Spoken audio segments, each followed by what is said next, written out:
Perfect. Thanks, Ashley. Welcome, everyone. We're super excited about today's webinar. I'm Sarah Ady. I'm from the CVC Innovation Team. Just starting with some information about the webinar today. Everyone will be muted by default, except our panelists. Please use our Q&A text box for any questions. We can answer those throughout the presentation, and then the slides and the recording will be emailed out after the call. We also have this as Nursing CE. So to receive the Nursing CE credits, you must attend the entire session and complete the post-activity evaluation. Please use the QR code on the screen to sign in. And the contact hours available are 1. An evaluation will be sent to registrants after the webinar, and that will be needed, like we said, to get the credits. I will keep the QR code up for a few more seconds here. So please sign in. Next, we just wanted to keep everyone in the loop for some upcoming FCVC innovation webinars. So we have an upcoming webinar on May 20th, Responsible AI for Clinical Research, that we're excited about. Again, the QR code can be used on the screen to register. And finally, today's webinar is a nursing innovation panel we're super excited about. So Nikki Taylor is going to be moderating.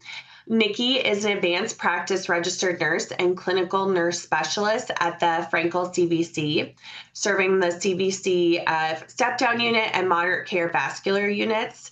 She is dedicated to advancing evidence-based nursing practice, supporting nurses at the bedside, and advocating for patients and contributing to the health system's overall mission. Nikki participates in multiple interdisciplinary committees that influence and enhance patient care outcomes. She also serves as clinical adjunct instructor at the University of Michigan School of Nursing, where she mentors and prepares the next generation of nurses. Outside of her clinical and academic roles, Nikki is actively involved in her church and local community, providing health education and promoting wellness. Her work reflects a deep commitment to improving lives through clinical excellence, education, and community engagement. So Nikki, I will hand it over to you, and we're excited. I'm excited too. Thank you, Sarah, for the introduction. Hello, everyone. I would like to start by thanking the Akins family, the CVC directors, and the innovation team for their continued support for nursing innovation. And I would like to say Happy Nurses Week, everyone. Today, as we close out the week, we celebrate the birthday of Florence Nightingale. Happy birthday, Florence. I would like to acknowledge that the birthday of Mary Eliza Mahoney, the first licensed Black nurse, falls also during Nurses Week as well. Her birthday was May 7th. These two women were innovators in their own right, and their legacies continue to shape the way we practice today. We are grateful for Florence's impact on nursing. She formalized nursing education. She improved hygiene by emphasizing clean water. Where would we be without clean water? She also emphasized hand hygiene, especially as we look at our hand hygiene scores every week. She helped with ventilation and proper waste disposal, and she introduced the use of data and statistics. Her work laid the foundation for evidence-based practice and helped establish nursing as a disciplined and respected profession. Was Florence a clinical nurse specialist? Probably. At the same time, just a few years later, Mary Mahoney advanced innovation in a different but equally powerful way. She broke barriers in segregated healthcare system and co-founded the National Association of Colored Graduate Nurses. Advocating for equity, inclusion, and the advancement of Black nurses, she elevated the standards of professionalism and compassionate, culturally competent care, pushing nursing forward by ensuring that excellence in care also includes representation, access, and dignity for all patients. Together, their contributions define innovation in nursing, not just new ideas or technologies, but transforming systems, challenging inequities, and improving outcomes for the patients and communities we serve. As we transition in today's discussion on nursing innovation, we stand on the shoulders of these two pioneers and many others, reminded that innovation is not new to nursing, it is our foundation. I would like to introduce our wonderful panel. I'm going to call you by name as it appears on my screen. Please introduce yourself to our audience. Regi. Hi, good afternoon, everyone. My name is Regi Freeman. I am the clinical nurse specialist for the Cardiovascular Intensive Care Unit on the 4th floor at the University of Michigan. Thank you, Regi. Brittany. Good afternoon, everybody. My name is Brittany. I am a recent graduate of the School of Nursing's Doctoral Nursing Practice program and a recent clinical assistant professor addition to the School of Nursing. Thank you so much for having me today. And congratulations, is Dr. Brittany now. Congratulations on your DNP, Brittany. Deborah, Dr. Lee. Hi, welcome everybody. My name is Deb Lee. I'm a clinical assistant professor at the School of Nursing. I teach in the Adult Gerontology Acute Care Nurse Practitioner program, and then also the director of the Simulation Center. And last and certainly not least, we have Rhonda. Hi, everybody. I'm Rhonda Schoville. I'm a clinical associate professor at the School of Nursing. I'm also the director of the Healthcare Innovation Impact Program. I'm also an innovator and an entrepreneur. And my passion, I love innovation. And I think to start out, we want to kind of define what is nursing innovation. Well, it's an innovation that's led by a nurse. It may be a team effort, but the nurse is the person leading it. And also know it can be really small or it can be a very complex thing. Most people think it's a piece of technology or it's a medication, and that's really not what nursing is all about, right? We do surveys and we do small little workarounds, which really are innovations. We just work around on our unit, and these are things that probably could be done for the whole institution or other institutions. So I thought that would be important.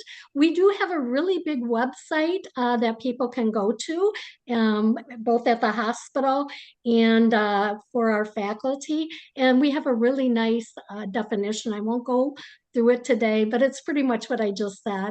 And why is this so important? We as nurses, there's about 29 million nurses throughout the whole world. And we're with the patient from the beginning of a hospitalization to the end. We're with them in the community. And so it's important that we're innovating because we know the work, right? We know what our barriers are. We know what the patients need. And I don't know about any of you, if you've worked with an innovation that a vendor has put together and didn't include nurses, it sometimes doesn't work, right? And I know that we did some even at our UMHS hospital where we were looking at specialty beds and they just did not work. They were actually unsafe for the nurse to be using all of the steps, right, to turn the alarms off. And then now the patient's on the floor or in the bathroom already. And then getting them back on, back into bed. There were so many steps that to get them back engaged that it just didn't make sense. And so hopefully you'll learn a lot today. I know by what I see, it's going to be an exciting day. But remember, it can be little, it can be very complex, and it's always nurse-led. So thank you, Nikki. Thank you for that, Rhonda, and thank you everybody for your introduction. I just read recently that there is a nurse that has a patent that is pending for a pill pusher to get the medication out the little pill packaging. And you know how we all struggle with that. Yeah, like you break a nail or you cut yourself getting it. They have something to put on your ID badge that has been approved by infection prevention that can be used. What a wonderful invention. So that is something that is nursing led, and that is something that nurses are fully capable of doing. So my first question is just talking about workflow. Since we were talking, I just mentioned the pill pusher. Um, Anyone could take this question on, but can you share a recent practical innovation or change that significantly improved workflow efficiency on your unit? I'd be happy to take that on, Nikki. In 2024, our unit actually applied for a Just Do It Innovation grant, and we were awarded $5,500 to support the purchase of a portable treadmill. And so this is really important in our pre-transplant patients, especially our lung transplant patients, because if we are unable to keep those patients mobilized, they are unable to stay on the transplant list. So it's very important. It's life-saving for some of those patients. And so through the purchase of that treadmill, we were able to actually bring the treadmill right to the bedside, keep the patient on the monitors and all their equipment, including things like ECMO.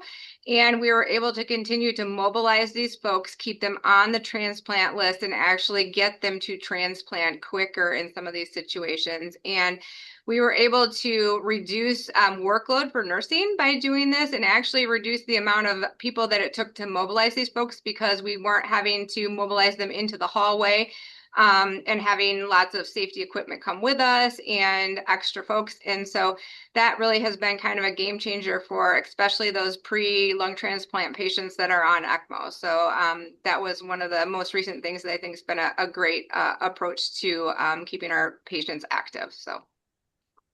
That is a wonderful example, Regi. Thank you for sharing. When you implemented the treadmill, did you encounter any barriers when you were trying to uh, work with the workflow, implement the workflow? Yeah, I think there's some nuances to learning the treadmill and how to step on it appropriately and put it in front of the bed at just the right angle. And our PT colleagues were great in helping us utilize that. And then sometimes it's just about ensuring that staff feel comfortable using it and that they remember that we have the resource. So sometimes I find it still parked in our back room and we forget that we have some of the resources we do until someone says, hey, you know what, did you remember that we have this available and we can, utilize this? And so sometimes it just takes that extra little nudge to say, hey, remember? And they'll say, oh yeah, I forgot about that. And then bring it back out again. So Totally. I can totally relate. Is there anybody else? Can you discuss or talk about recent practical innovation or change that improve workflow efficiency on your unit or at your institution? I certainly could talk about our problem that we were trying to solve was that we had 100, sometimes 150 students trying to teach them their skills, meaning suturing, could be all of their different central line, art line, lumbar puncture. And it was just very, very faculty intensive, and it was hard to get enough people to come help. So we ended up teaching or designing it in mixed reality. And so we have now more than 20 procedures that we've developed in mixed reality, which ended up reducing our faculty time by about 75%. So it was less intensive. The students liked it because they could do it at their leisure and when they were ready to learn. And they could repeat it as many times as they wanted. So it ended up being a really good workflow for us. And then we were able to show also that we had 100% competency pass rate with the students learning in the mixed reality. So that was, we knew that the quality was there. And that was one of our barriers was the skepticism, I think, around use of mixed reality and was it really as good? And then the other barrier that we had was cost. Creating mixed reality is very expensive. And so we were able to get the CVC grant for $100,000 to develop, the initial ones. And then we actually got a $200,000 grant after that to develop additional ones, including some of the ECMO. So that was certainly helpful on the faculty side. And Deb, just for those that may not know, can you just explain what mixed reality is? Yeah, it's a good question. So mixed reality is really the students using a headset, but they can still see all of their physical environment. But I can overlay anatomy on top of task trainers so that the students can really understand if they're trying to start an IV, would be an example. They can see the underlying arteries and veins that they're trying to actually cannulate. So it just helps the learner understand the underlying anatomy. Great. Thank you. Thank you for that clarification. Yeah. How do you evaluate whether a new workflow focused innovation truly benefits care and staff satisfaction? Rhonda, would you like to tackle this question? Sure. So, depending on the innovation, you want to look at, did it help with lowering costs? Did it help with patient satisfaction or nurse satisfaction? Is it safer? You have less incident reports that are coming in around whatever the issue is that's trying to be solved with the innovation. Um, other measurements, does it work? Lots of our innovators want to like get it out there, and never test it to say, is it really feasible and does it really work? And so that's important to measure before you get too far. And one thing I would stress is, as an innovator, if it doesn't work, it's okay to fail, right? Hopefully, our environments are not a barrier about failing. And I would say fail fast. Find out if it's not working. You can always go back and re innovate, or you can say, no, this isn't fixing the problem, and maybe we need to think about something different. So, that's some of the things I think that is important, especially with the environment that we're all fighting, right? For cutting costs and not having the funds to support this kind of work. You really want to be able to very clearly state what the problem is, but also what is it fixing and how is it fixing? And that's important when you're talking for funding people. This is patient satisfaction went up. Our length of stay went way down. Little later, I'll talk about an innovation that one of your nurses did, and she was able to significantly lower the hours per patient day with an ICU population. So that's what I would think. What is my problem? How am I solving it? And what are the measurements, the impact? You don't always have to think about funds or dollars, but how am I impacting this? So hopefully that answered the question. No, that was very helpful. Like you want to think about what the impact is, and that is why I think that's why many of us went into nursing because we want to impact Yep. nursing care. We want to impact our patients. Also, I think it's important, a very important thing that you said was that it's okay to fail Mhm. because a lot of people may try one time and may not succeed the Right. first time, but it's okay to get back to it and keep on trying. So Right. thank you for mentioning that. The other thing, Nikki, is important to know that innovation, it's really rare for somebody to innovate a problem and get it done in a year or two. I think if you look in the literature, it can be 15 to 20 years, especially if it's complex. So it's not a fast process and it takes a lot of time. And that's not failure. It's making sure the product works and it's safe and it's doing what you want it to do. So if you think everybody gets it done in a year or two, that's probably really fast. Mhm. Yeah, yeah. And I just to add to Rhonda's point, I want to emphasize that it takes at least 6 months to change a culture of any unit, any organization. So if you're evaluating something and you think it's a failure, I would push back to you and say, well, how long have you been attempting this? Right? Because when we talk about the climate, that's the state of a unit. When we talk about the culture, that's really the trait of the unit. And that doesn't move very quickly. And so if you're thinking, oh, my innovation, my addition to the unit to see if it improves patient care or staff workload and satisfaction, I would say you have to at least give it that 6 months, 1 year, because it takes that long just for somebody to initiate the buy-in of what you're trying to achieve. So I would be hesitant to say anything is really a failure. It's more of a how long have we attempted to make this change effect? Perfect. Thank you, Brittany. That helps transition me to my next question. So thank you so much for that. Um, I think that we, those of us that are on this panel, have a huge interest in nursing care.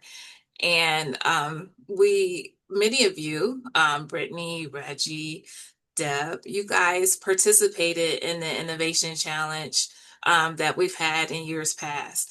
I can always depend on Regi or someone from CBC for submitting something to the Innovation Challenge, and that's always great. We Nursing really does a pretty good job. We've been successful with our submissions and winning, as Regi has won, and Deb has won, and Brittany has won. So I'll start with you, Brittany, since you just spoke about your innovation challenge. And congratulations, by the way, you were last year's winner. What did you learn from that experience, and what challenges did you encounter? Yeah, I say I learned a ton of things. First and foremost, just the ability to effectively deliver your message in a very short, concise manner. I thought that I was a really effective communicator, and then when I did the several pitch, practices with Sarah and our other colleagues on this innovation panel, they really helped me hone my delivery method in a short, concise manner. And so if for nothing else, I think it's important just to go through the process so you understand how to deliver in 10 minutes and get what you need to say out quickly. I'd also say that it really helped me understand what buy-in really means. We talk about stakeholders and buy-ins, and with implementation science, what is our paradigm and our structure in which to put something forward. It really made me understand, who do I need to have at the table? And I always need to consider the bedside nurse, even if I don't think it's going to impact them at this state, at phase one, they need to be at the table. And so just really identifying who I need to engage in a conversation to obtain that initial buy-in. And then lastly, for my challenge, which was using an infrared thermographic device to assess for present on-admission pressure injuries, a whole huge mouth to say is I took images of sacrum and heels to see if we can reduce the hospital-acquired pressure injury rate on 6D. Shout out to 60 nurses, you guys are amazing. What I found is if there's an initial resistance, it's not because the nurses, they don't want it. They're just hesitant because nurses are protective of their patients. And so you need to show them it's worth first. And that doesn't include putting the device in their hand. It's you going to the staff meeting every day for a week and explaining what you want to do to them, and then demonstrating it, and then having a positive attitude and not being offended if they're not initially excited as excited as you are for your innovation. It takes time. And by the end of your implementation and your assessment phase, I guarantee you, if it's worth its muster and it improves nurses' ability to care for their patients without increasing their workflow, and it has true worth, the nurses will be latching onto it. The 60 nurses are like, Brittany, where you at? I want to see these sacrum and these heels. Like, we need to be able to effectively document our pressure injuries. And so I think for me, this really opened my eyes as to who do I need to have that initial conversation with? And it wasn't who I thought. It wasn't the initial leadership, because the leadership will say, absolutely, let's give it a shot. They're not the ones often implementing what we're trying to achieve. So we need to understand and get buy-in from who is going to be using it. That's perfect, Brittany. As I participated in the Innovation Challenge, since its inception, I think every pitch that I hear has an impact on nursing care, nursing delivery, and so it's so important as these projects are coming to us that we involve nursing. Nursing is the heart of healthcare. So thank you for emphasizing that. How about you, Regi? Would you remind us what you won, your innovation challenge was, and what challenges you encountered after you rolled it out? Yeah, so actually, myself and one of our staff nurses were the inaugural award winners of the Frankel Yes. Innovation Challenge, and that was the implementation of mobility aids to help improve early mobility in the CVICU. And so with $100,000, we were able to purchase these devices that we utilized to help with things like oxygen tanks, hanging our IVs, putting our monitors, and it's actually a walker for the patient as well. So it helped reduce the amount of things that we had to take with the patient. So we were able to actually increase our mobility sessions. We were able to decrease the amount of nurses or support roles that were required to mobilize the patients. But there were challenges. So we didn't have one readily available for every single patient, every single room. So that was a barrier. And then when we didn't want to lose them because they were expensive, so we didn't want them to go to the OR and potentially never come back to us. So it did require us to change over from our traditional IV pole when the patient came back from the OR to the mobility aid. And some folks were like, well, that's just a lot of work, so I'm not going to use it.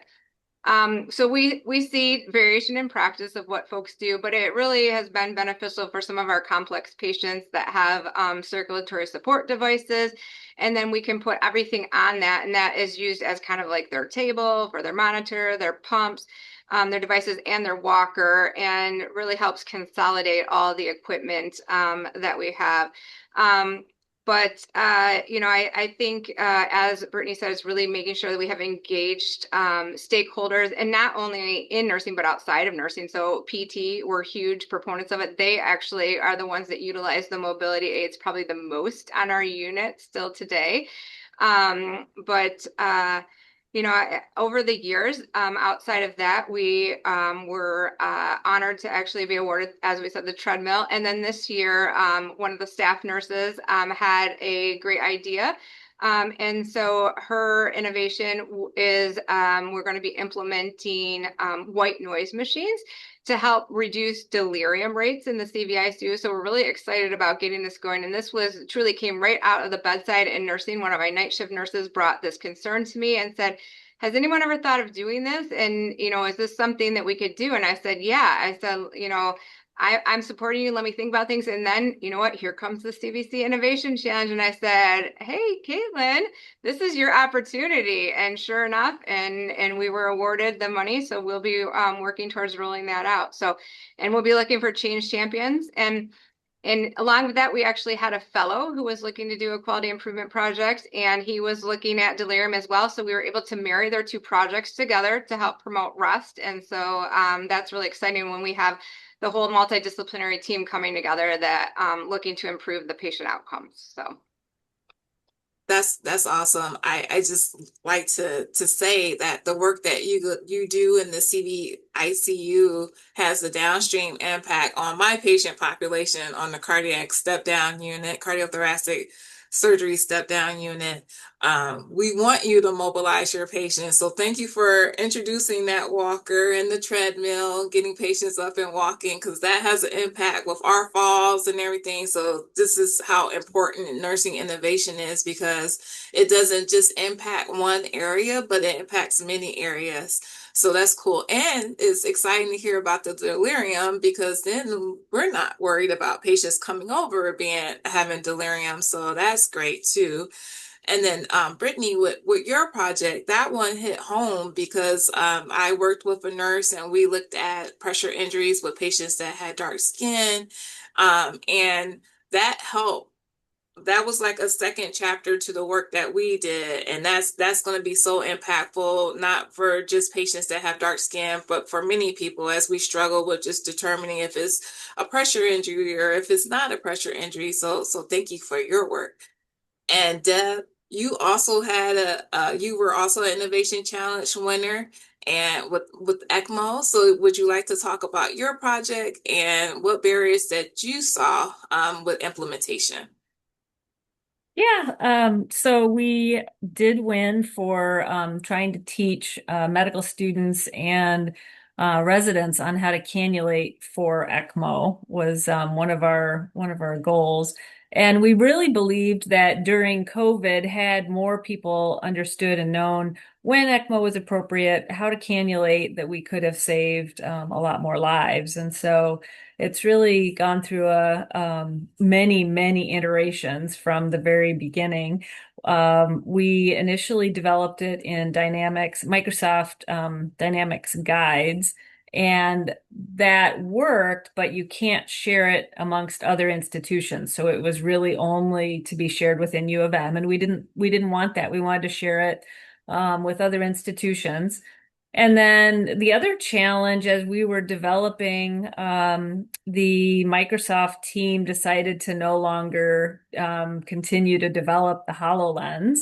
So that got discontinued. So then we had to pivot and go to the Oculus. So we've had multiple, different challenges, but every single time, fortunately, we've had an amazing team of engineers and developers that really can solve the issues as they continue to come up. So I would say probably the most important piece is really having an interdisciplinary team involved and having, the right developers. We have a developer that actually lives in Hawaii, and he is constantly developing new techniques and new ways for us to use mixed reality. But then it also went as far as it's now deployed within the dental school. So all the dental students are using the mixed reality to learn their procedures, doing it at the medical school and at the School of Nursing. So it's been really fun to get that big of a team together to continue development. So, and I would say I agree with Brittany. I learned you have to be able to do your pitch within about 60 seconds to investors and people that don't understand healthcare. They have to know what the problem is. We don't care about the technology per se, but you got to show the problem and how you're going to solve it. So. Yeah, that is a very good point. Uh, with my experience with fellowships or with the innovation challenge, you always have to have a pitch. Or even, Dr. Miller is everywhere in the hospital, and Dr. Miller will stop you and ask you, what are you doing? So in my head, I have to have a pitch prepared for me just to tell him everything that we're doing here, or all the spheres of influence that the clinical nurse specialist has. So it is good to have a pitch. Now, Rhonda, I have a question for you. Just Okay. with your work with the School of Nursing, Yeah. what role does continuing education and mentorship play in equipping nurses with resources for innovation?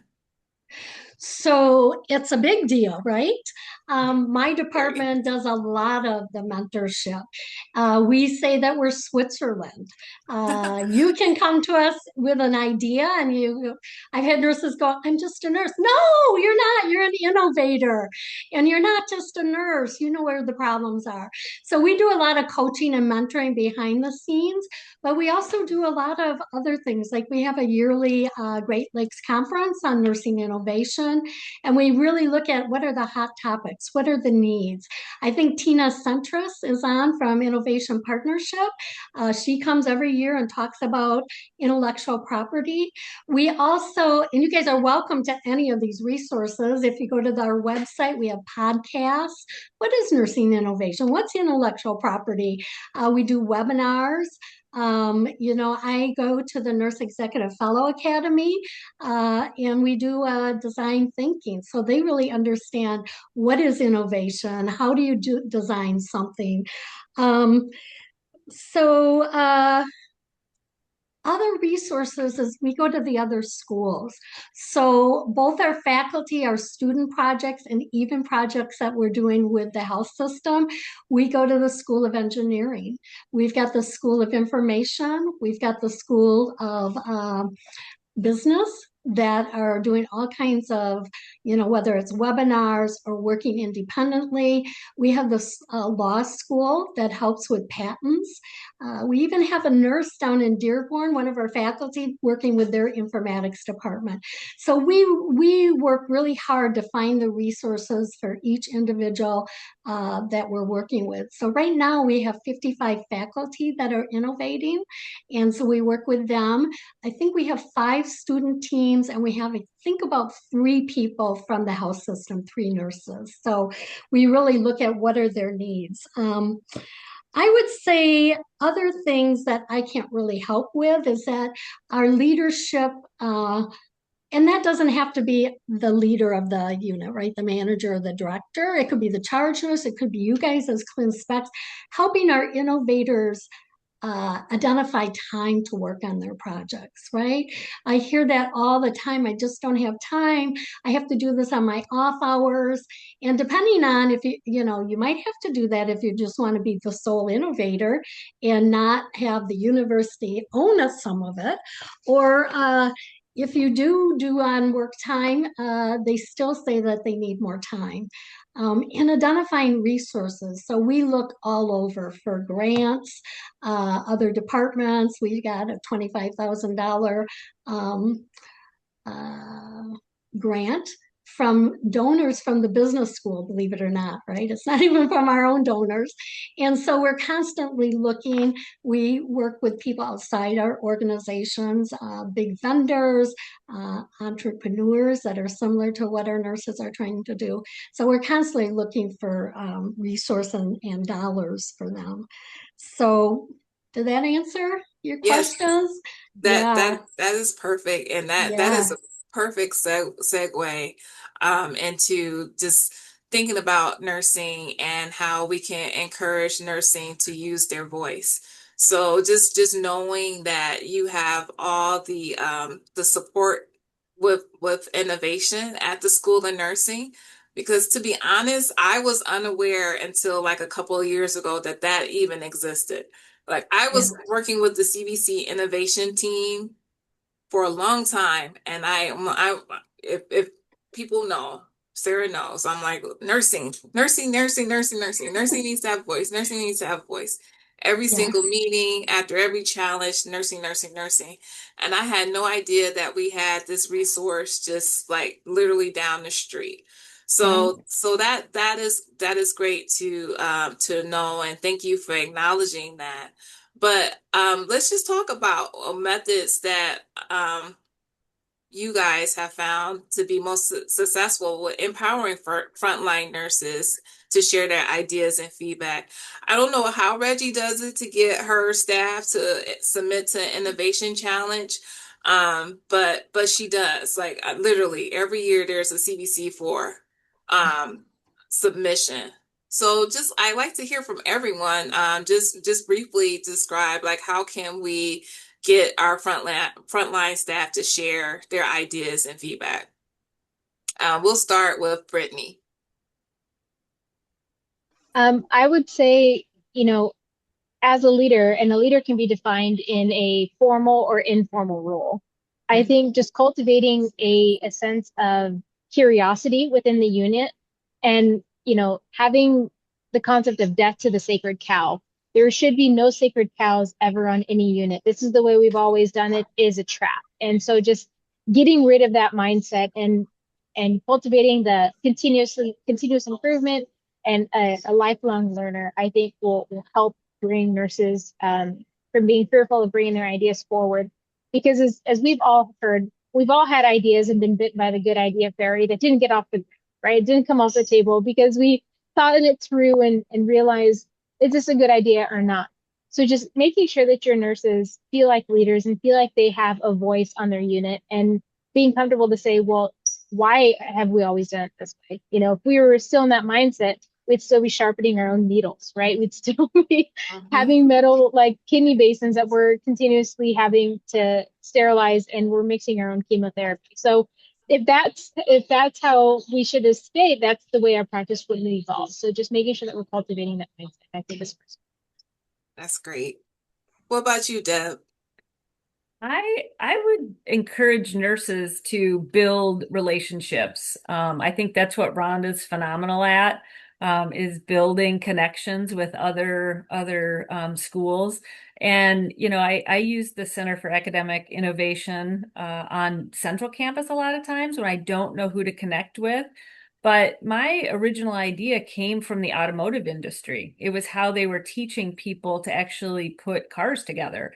And when I looked at it, I'm like, wait a minute, that's so simple. We could do that in healthcare. So, by building relationships with other disciplines, you can bring their ideas into your nursing world. And so that would be my recommendation is build relationships. And if you don't know who to build them with, find the connectors like Rhonda out there who connects. Yeah, Rhonda the connector. Okay, Regi, what's your secret? I don't know if I have a secret, but I think it's pounding the pavement and looking for the thorns in the side of people. Like, what isn't working? Why isn't it working? And do you have a good idea to fix it? So just being open to hear the everyday pain of the bedside nurse and what is, causing the problem and inhibiting them to provide the finest care to their patients. And when we start thinking about those things, even little tiny things, just like you talked about the getting the pills out of the package, just to really big things, and looking for those things and then looking for the resources that are out there. And, over the years, I've gone through, we used to have fostering innovative grants and then, just in the last couple of years, hearing about the work at the School of Nursing, because I wasn't aware of that as well. And just being able to, say to the bedside nurse, what is it that is, that pebble in your shoe, or whatever it is that's causing you the pain and providing the care to your patient? How can we improve that is really, how we get the ideas out there and get them submitted to the innovation challenge. So. Well, you always do a great job. Does anyone have a story that you could share about a frontline nurse's insight directly that led to measurable improvement or innovation? Rhonda, are you shaking your head? Yes. Yeah. So I don't know if any of you know Becky Williams. She worked, I think, on 6C. I can't remember. She just finished her PhD and is down south 8D. somewhere. She worked, she worked 8D, on 8D. that's right, 8D. So Mhm. she developed something called trach trail. And she really identified the patients in the ICU and the step down units that really had to learn how to take care of their trach before they could go home, right?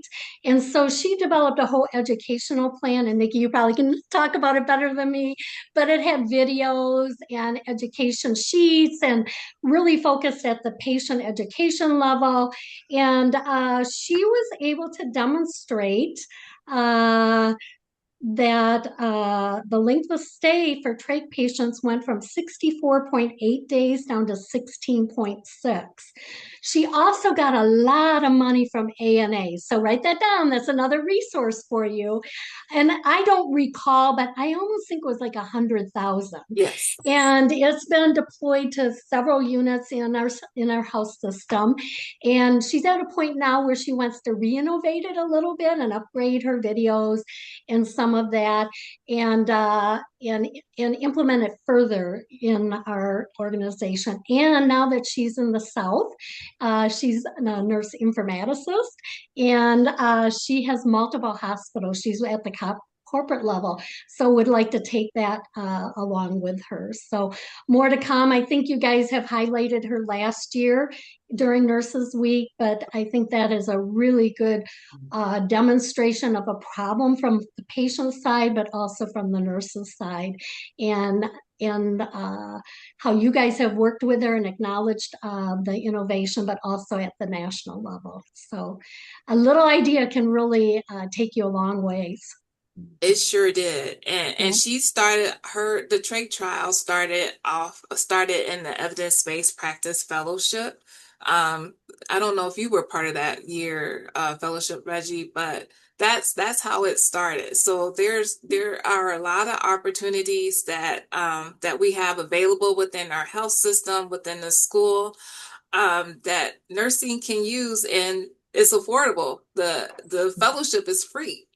And there is an offering of business time that goes along with that fellowship. And you can blend what you're doing with the fellowship with the innovation program. So it is just the resources that we have here. I don't think that people are totally aware of. But that is why we're here, to promote it and to get more nursing interested. Well, good to know. I didn't know that.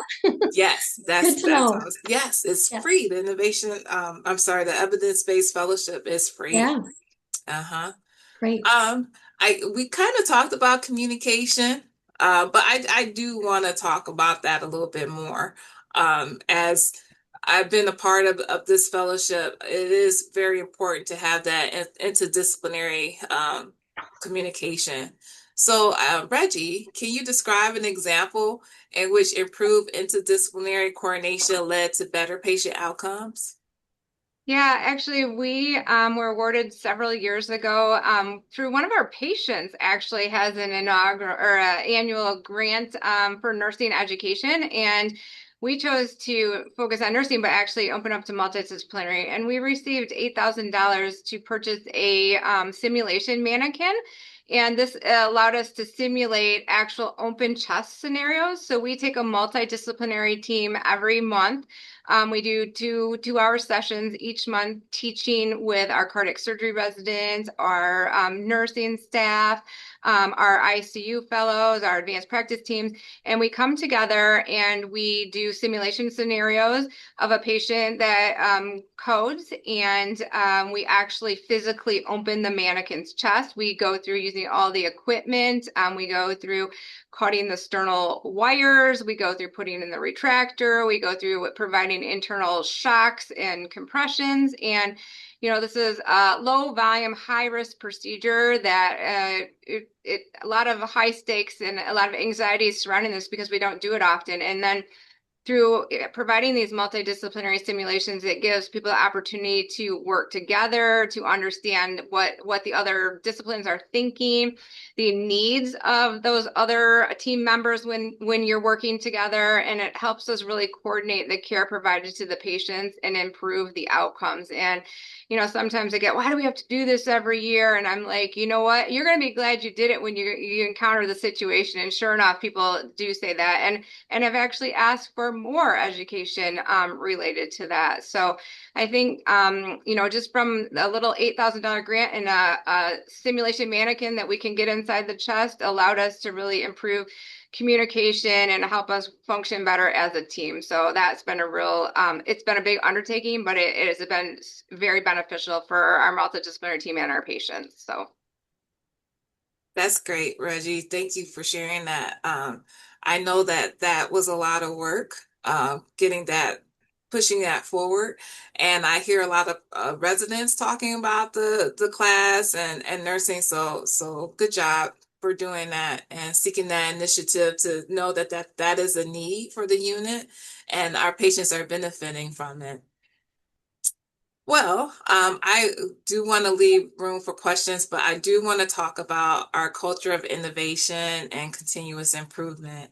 So just briefly, what are some key elements of an organizational culture that supports innovation among nursing teams? What can we do to help our nurses? Deb, would you like to tackle this question?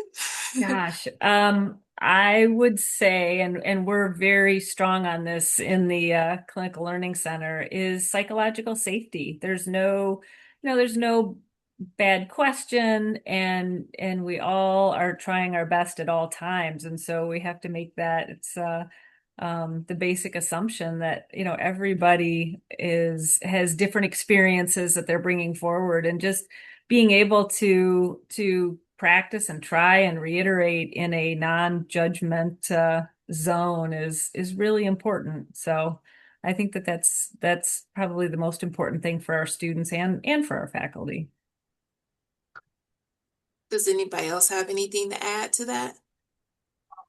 Yeah, I would say just to kind of piggyback what Regi said earlier about hearing and listening, as I believe there's a distinct difference between hearing somebody and listening to somebody. So you can, listen to their complaints and their ideas, but actually hearing them and then allowing that seed of curiosity and wonder to kind of foster and grow into something incredible and an innovative initiative that can help our current patient workflow and even our own mental health.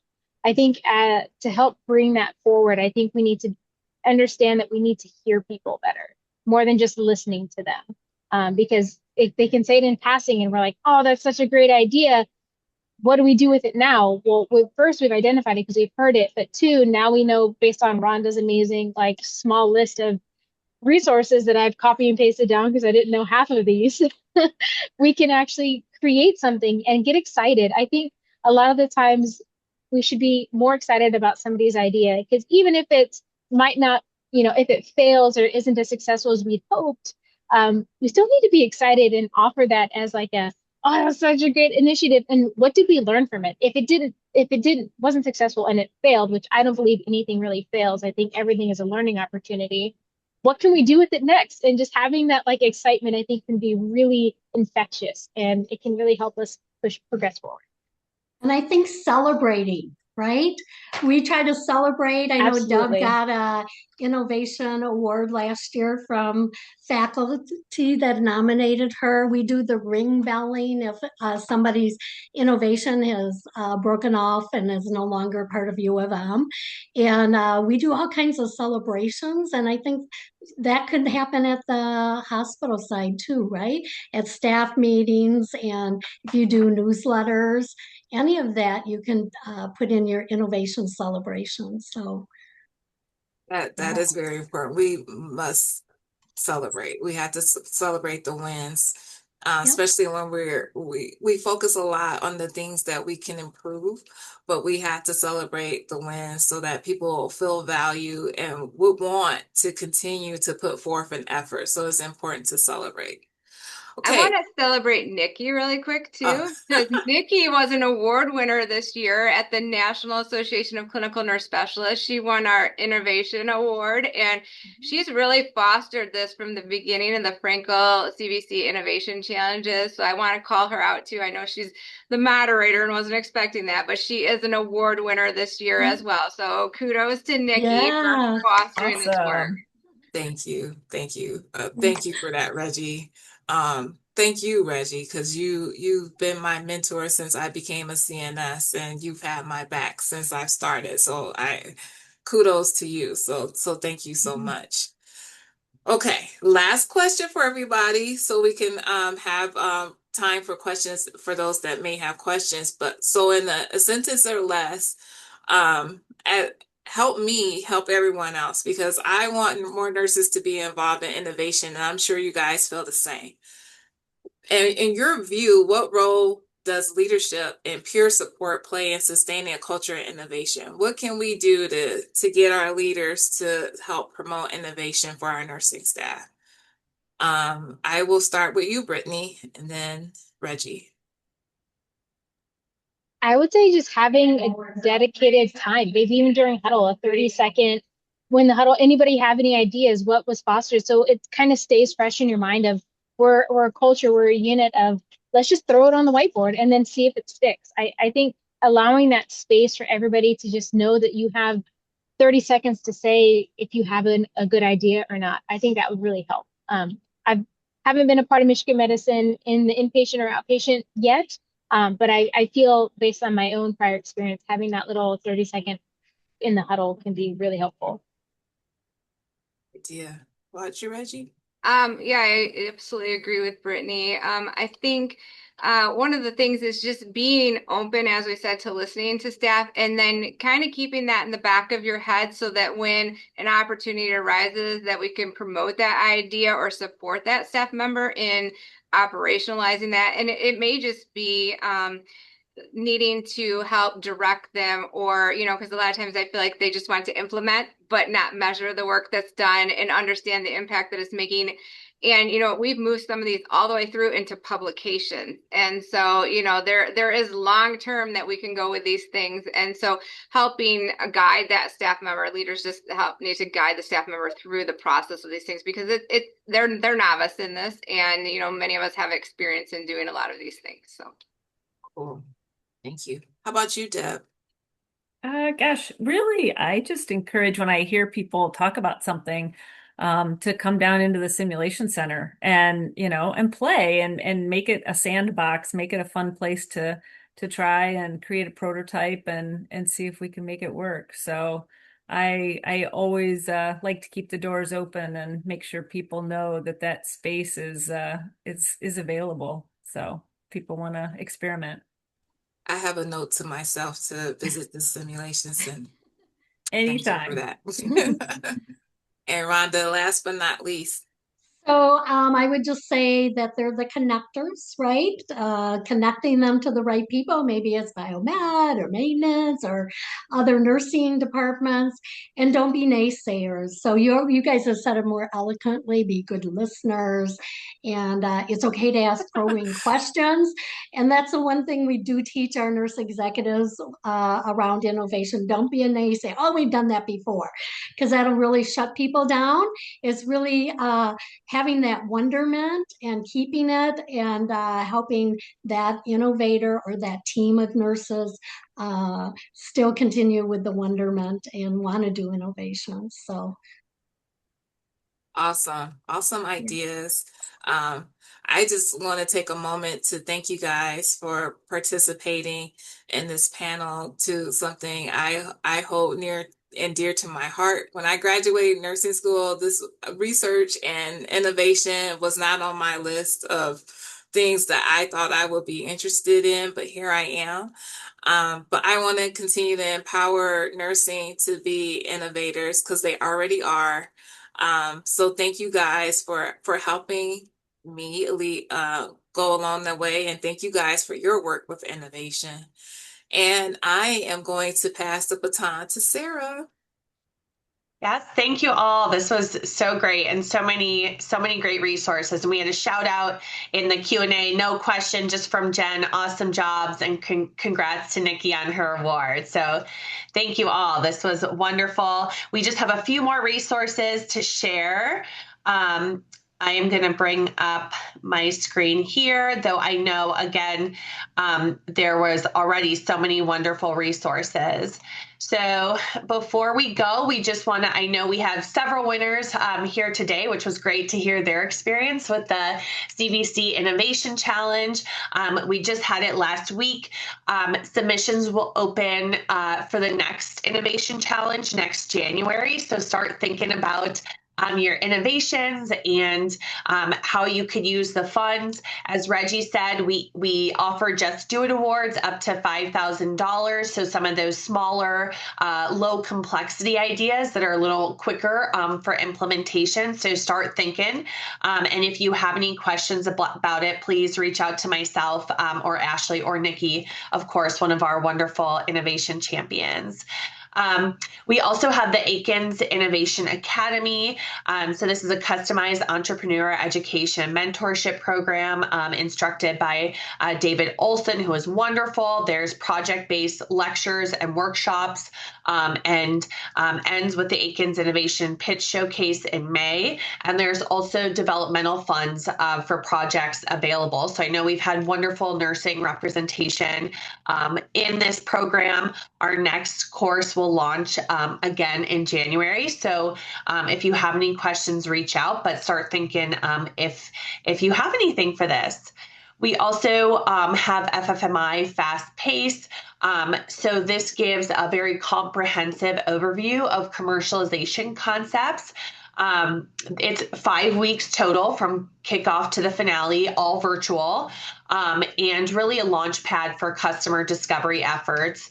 The next course will launch in fall 2027. So feel free to reach out to us with any questions if you think that would be useful. I know Rhonda also spoke today about the Healthcare Innovation Impact Program. Ashley left several links within the chat, so make sure you check out resources from these awesome teams. We also launched the College of Engineering course partnership with CVC Innovation. So if you have an idea for a quality improvement project but need some help, I know as we all talked about today, one of the biggest barriers is time. So you can submit your project at these to these courses, and you will have engineering students who can help work on these projects with you. So help get some of the data, data analysis, implementation. I know I've had colleagues work with these students and have great results, wonderful things to say about it. So you can reach out to David Hyatt on the screen, or feel free to reach out to me or Ashley or Nikki with any questions. But a good way to utilize students from the College of Engineering to help with some of those time barriers. And then Johnson Johnson Nursing, they have resources available for fellowships, nursing hacks, entrepreneur program, as well as newsletters to keep you in the loop. And then, like I mentioned, Ashley also put several resources in the chat. So thank you all. This was wonderful to hear your stories, and I found it so enlightening to hear, how the stories are so different and really showcases how innovation can just come through in so many different ways. So we really appreciate you taking the time, and Nikki for moderating and being a wonderful innovation champion as always. So thank you all for joining, and a reminder, the evaluation will be sent to all the participants who sign in to make sure to get that CE credit.